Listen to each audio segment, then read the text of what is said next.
Κορίτσια! Να μπω! Είμαστε εκδυτές! Τότε να μπω! Καλά, εσύ δεν χτυπάς πριν μπεις. Δεν πειράζει, θα χτυπήσω όταν βγω. Αφού μας βλέπεις εκδυτές.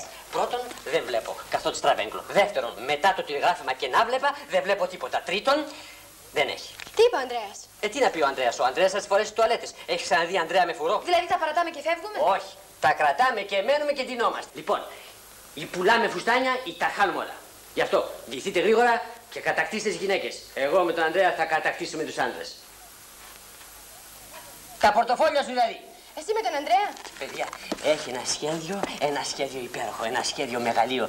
Αχ, μόνο ο Ανδρέας μπορούσε να σκεφτεί ένα τέτοιο θαυμάσιο σχέδιο. Μια τέτοια μεγαλοφυΐα. Εγώ τι να σας πω, εγώ έμεινα ξερός. Τι σχέδιο? Δεν μου το είπε.